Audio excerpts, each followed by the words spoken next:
तो हेलो दोस्तों, कैसे हैं आप लोग। चलिए इस वीडियो में हम लोग क्लास 10th के बिहार बोर्ड यानी मैथ त्रिकोणमिति चैप्टर को हम लोग पढ़ेंगे, जिसको त्रिकोणमिति को अंग्रेजी में ट्राइगोनोमेट्री कहते हैं। तो चलिए ट्राइगोनोमेट्री में सबसे पहले हम लोग इस चैप्टर में यूनिट 1 यानी भूमिका को पढ़ेंगे, यानी भूमिका इंट्रोड्यूस। तो देखिए सबसे पहले ट्राइगोनोमेट्री यानी त्रिकोणमिति, यह 3 शब्दों से मिलकर बना है। पहला शब्द है ट्राई, दूसरा गौन और तीसरा का मेट्रॉन। यानी ट्राई का अर्थ होता है 3, गौन का अर्थ होता है भुजा और मेट्रॉन का अर्थ होता है माप। यानी 3 भुजाओं के माप को ही त्रिकोणमिति कहा जाता है। त्रिकोणमिति में एक त्रिभुज की भुजाओं और कोण के बीच के संबंधों का अध्ययन किया जाता है। जैसे में सबसे पहले देखिए, जैसे इसका प्रयोग। अब होता है कि हम लोग त्रिकोणमिति आखिर क्यों पढ़ते हैं, इसका प्रयोग क्या है। तो देखिए सबसे पहले त्रिकोणमिति का प्रयोग इसलिए हम लोग इस कहाँ कहाँ करते हैं। तो जैसे पृथ्वी से तारों और ग्रहों के बीच की दूरियां मापने के लिए, ये जो पृथ्वी और सूर्य के बीच में डिस्टेंस, पृथ्वी और चंद्रमा के बीच में डिस्टेंस, ये जो भी दूरियां होता है इनको मापने के लिए हम लोग त्रिकोणमिति का ही प्रयोग करते हैं। दूसरा का कि प्राचीन काल में एक देश है मिस्र और दूसरा है बेबीलोन।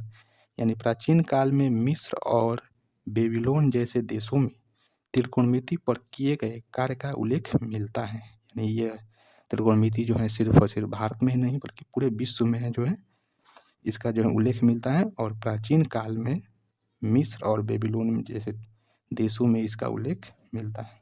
अब होता है कि त्रिकोणमिति चैप्टर जो है इसको पढ़ने में अगर हम लोग पढ़ रहे हैं तो हमको लाभ क्या होगा, यानी फायदा क्या होगा। तो सबसे पहले आप लोग देखिएगा कि यहाँ पर माना कि यह एक मीनार है और इस मीनार के सामने एक बच्चा है और यह बच्चा इस मीनार के सबसे पीक पॉइंट यानी इस शिखर को देख रहा है। तो हम ये कैसे पता लगाएंगे कि ये जो बच्चा जो है बच्चा, ये मीनार और बच्चा के बीच के डिस्टेंस क्या है। ये जो बच्चा है इस मीनार के सबसे पीक पॉइंट यानी शिखर को देख रहा है, तो इसको जो है कितना एंगल से दिख रहा है, कैसे दिख रहा है, इन सारी चीज़ों का गणना त्रिकोणमिति में ही संभव है। और इसीलिए हम लोग त्रिकोणमिति चैप्टर को पढ़ते हैं। तो आशा करता हूँ कि त्रिकोणमिति की भूमिका क्या है, इंट्रोड्यूस क्या है, ये आप लोग समझ चुके हैं। चलिए दूसरा का हम लोग टॉपिक पढ़ने वाले हैं। तो चलिए दूसरा का टॉपिक का नाम है त्रिकोणमितीय अनुपात। यानी दूसरा का इसमें टॉपिक का नाम है त्रिकोणमितीय अनुपात। तो देखिएगा थोड़ा सा, एक 2 त्रिभुज दिया है, एक नंबर ये त्रिभुज है और दूसरा ये त्रिभुज है। इस त्रिभुज में आप थोड़ा सा ध्यान से देखिएगा तो यह एक त्रिभुज जो है समकोण त्रिभुज है। यानी त्रिभुज ABC एक समकोण त्रिभुज है, क्योंकि यहाँ पर जो क्या है 90 डिग्री है। और ये भी त्रिभुज समकोण त्रिभुज ही है ABC, और यहाँ पर 90 डिग्री बन रहा है। तो सबसे पहले त्रिभुज 1 को हम लोग समझेंगे, फिर 2 को समझेंगे। तो सबसे पहले 1 को समझते हैं। तो यहाँ पर ध्यान से देखिए, एंगल CAB, जिसको संक्षेप में लिखा जा सकता है कोण A, यानी यहाँ इस E कोण को रिप्रेजेंट किया जा रहा है। यानी ये त्रिभुज है और यहाँ पर तो 90 डिग्री पहले से फिक्स्ड है क्योंकि यह एक समकोण त्रिभुज है। दूसरा का इसमें इस एंगल को रिप्रेजेंट किया जा रहा है ए को। तो ए को हम लोग ध्यान से देखते हैं तो ए के जो सामने एकदम फ्रंट पर जो त्रिभुज की भुजा है उसको हम लोग बोलते हैं कोण ए की सम्मुख भुजा। और इस कोण ए से सटे हुए जो भुजा है यानी बी ए या ए बी, इसको बोलेंगे कोण ए की संलग्न भुजा। यानी आशा करता हूँ कि सम्मुख भुजा और संलग्न भुजा आप लोग अब समझ चुकिएगा कि सम्मुख भुजा उसको कहते हैं कि जिस एंगल की बात होता है और उस एंगल के सीधे फ्रंट पर जो भुजा होता है उसे बोलते हैं सम्मुख भुजा। और संलग्न भुजा यानी सटा हुआ, यानी जिस एंगल की बात होता है और उस एंगल से सीधे सटे हुए भुजा को संलग्न भुजा कहते हैं। तो देखिए यहाँ एंगल ए है यानी कोण ए है और इससे सटा हुआ भुजा ए बी है, तो इसको बोलेंगे संलग्न भुजा और इसको बोलेंगे सम्मुख भुजा। तो वहीं यहाँ पर दिया है। दूसरा का त्रिभुज में भी देखिए, ध्यान से देखिए, एंगल ACB, यानी यहाँ C को रिप्रेजेंट किया गया है, यहाँ C को लिया गया है। तो देखिए यहाँ पर C, एंगल C को लिया गया है। तो C से अगर हम लोग देखते हैं तो C से देखिए डायरेक्ट देखिए तो एकदम फ्रंट पर AB है, और इस C से सटे हुए भुजा इसको बोलेंगे BC या संलग्न भुजा है। यानी जिस एंगल की बात होगा और उस एंगल के बात, यानी जिस एंगल की बात होगा और उस एंगल में जो भुजा उस एंगल के एकदम फ्रंट पर होगा उसे बोल देंगे सम्मुख भुजा, और उस एंगल से जो सटा होगा उसे बोलेंगे हम लोग संलग्न भुजा। तो यहाँ इस त्रिभुज में ए की बात हो रहा है तो ए के एकदम फ्रंट पर BC है, तो ये हो गया सम्मुख भुजा, और इससे सटा हुआ AB है तो ये हो गया संलग्न भुजा। लेकिन दूसरा नंबर त्रिभुज में C का बात हो रहा है तो C के एकदम फ्रंट में यहाँ है AB, तो यहाँ A हो गया सम्मुख भुजा AB, और BC हो गया संलग्न भुजा। तो आशा करता हूँ ये आप लोग को समझ आ गया होगा। अब यहाँ पर देखिए नोट, यहाँ कह रहे हैं कि त्रिकोणमिति में कोण यानी एंगल को थीटा के रूप में दर्शाया जाता है। यानी त्रिकोणमिति में कहीं भी आपको एंगल की बात होगा तो उसको हम लोग थीटा के रूप में बोलेंगे, इसे हम लोग बोलते हैं थीटा। इसको बहुत ही एकदम दिमाग में बसा लीजिए, सारा का सारा त्रिकोणमिति इसी पर डिपेंड है, तो इसको हम लोग थीटा। तो यानी इस पूरे त्रिकोणमिति चैप्टर में जो भी एंगल की बात होगा उसका मतलब होता है थीटा, यानी एंगल को हम लोग त्रिकोणमिति में थीटा से रिप्रेजेंट करते हैं। जैसे एक थीटा है और यह कोण CAB को रिप्रेजेंट कर रहा है, यानी थीटा जो है माना कि एंगल A को रिप्रेजेंट कर रहा है, यानी यहाँ त्रिभुज A को लिया गया है। तो इसको हम लोग ऐसे लिख सकते हैं कि कोण E का साइन यानी साइन A, यानी ये कोण है, और ऊपर आपको पढ़ाया गया है, यहाँ बताया गया है कि कोण को त्रिकोणमिति में थीटा से रिप्रेजेंट किया जाता है, यानी इसको हम लोग साइन थीटा भी लिखा सकते हैं।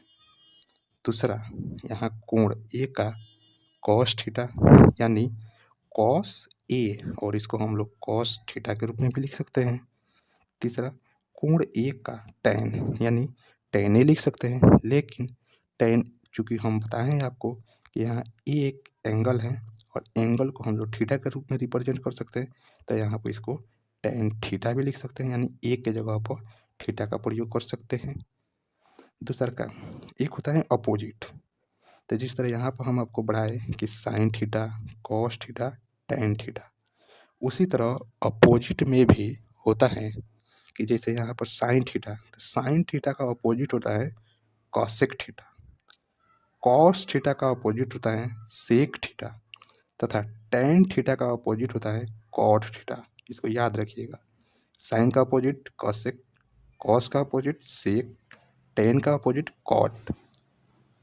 चलिए दोस्तों, तो अभी आप लोगों ने जाना कि साइन थीटा क्या होता है, कॉस थीटा क्या होता है, टैन थीटा क्या होता है, cosec theta, sec theta, cot theta, ये सब क्या होता है। यहाँ पर थीटा का मतलब क्या होता है, यानी थीटा का मतलब होता है एंगल को रिप्रेजेंट करना, यानी थीटा जो है एंगल को रिप्रेजेंट करता है।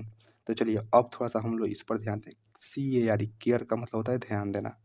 तो जैसे सेम वहीं समकोण त्रिभुज हम लोग लिए हैं, एंगल यहाँ पर 90 डिग्री ये है, और लेकिन इसमें ए एंगल को रिप्रेजेंट कर रहा है थीटा, यानी एंगल यानी कोण ए को रिप्रेजेंट किया जा रहा है। तो ये एकदम आप लोग 9th क्लास में ही पढ़े हुए, एकदम जो फ्रंट एकदम लंबवत होता है, तो यहाँ देखिए BC एकदम लंबवत है, तो इसे हम लोग बोलेंगे लंब।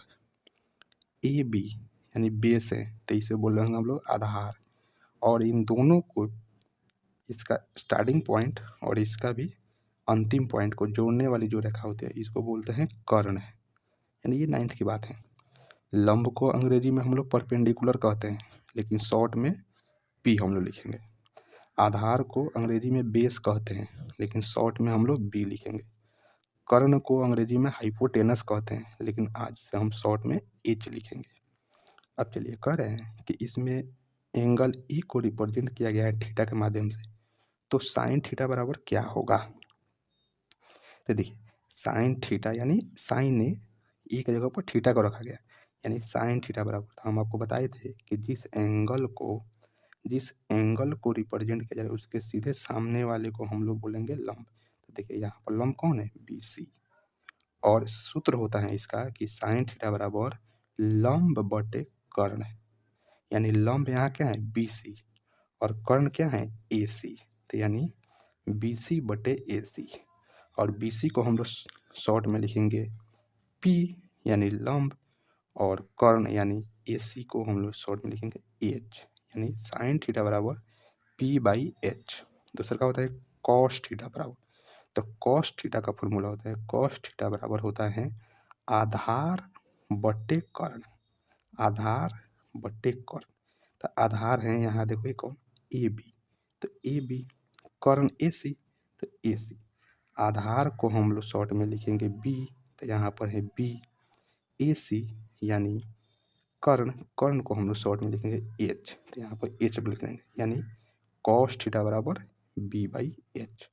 उसी तरह टैन थीटा बराबर, तो टैन थीटा बराबर होता है लंब बटे आधार, लंब बटे आधार, यानी लंब जो है BC और आधार है AB, तो BC बटे AB। और यहाँ लंब को यानी परपेंडिकुलर को हम लोग P लिखेंगे, तो P लिख दिए। आधार यानी बेस को हम लोग B लिखेंगे, तो यहाँ पर B लिख दिए, यानी P/B। और पीछे हम आप लोगों को बताए थे इसी प्रकार, और पीछे हम आप लोगों को बताए थे इसी प्रकार कि साइन का उल्टा होता है कॉसेक, कॉस का उल्टा होता है सेक, और टैन का उल्टा होता है कॉट। तो सिर्फ एकदम उसी तरह साइन का जो है फार्मूला आ गया, हम लोग ने काला ज्ञात किया P/H, तो कॉसेक का फार्मूला हो जाएगा H/P, यानी सीधे इसको उलट देना है। दूसरा क्या कह रहा है कि कॉस थीटा, यानी कॉस थीटा का फार्मूला हो गया P/H, तो इसका उल्टा होता है सेक थीटा, तो सीधे इसको उलट देंगे, यानी H/B। उसी तरह टैन थीटा का वैल्यू आया है P/B, तो टैन का उल्टा होता है कॉट, तो यानी कॉट का हो जाएगा B/P, यानी sine P/H, cos theta B/H, tan theta P/B। उसी तरह कॉसेक H/P, सेक H/B, कॉट थीटा B/P। इसको आप लोगों को एकदम याद रखना है, रिमेंबर करके रखना है। इसको आप लोगों को रिमेंबर करके रखना है, पूरे साइन कॉस टैन और कॉसेक सेक कॉट का फार्मूला, यानी रिमेंबर ऑल फार्मूला आप लोगों को याद रखना है। और हाँ, इस जो चैनल पर एकदम क्लास 10th के मैथ को पूरे थ्योरी प्लस कॉन्सेप्ट के साथ आप लोगों को पढ़ाया जाएगा, इसलिए प्लीज़ ज़्यादा से ज़्यादा शेयर कीजिए, लाइक कीजिए, ताकि यह वीडियो जाए और पूरे थ्योरी और कॉन्सेप्ट के साथ बच्चे जो हैं क्लास 10th के मैथ को पढ़ें। क्योंकि अभी तक यूट्यूब पर सिर्फ और सिर्फ क्वेश्चन का ही सॉल्यूशन उपलब्ध है किसी भी चैनल पर, लेकिन यही एक ऐसा चैनल है जिस पर आपको थ्योरी और कॉन्सेप्ट के साथ पढ़ाया जाएगा। तो आप लोग जो है शेयर कीजिए वीडियो को। हाँ, आगे आने वाले और वीडियो में हम लोग इसके आगे के बारे में पढ़ेंगे। तब तक के लिए थैंक यू।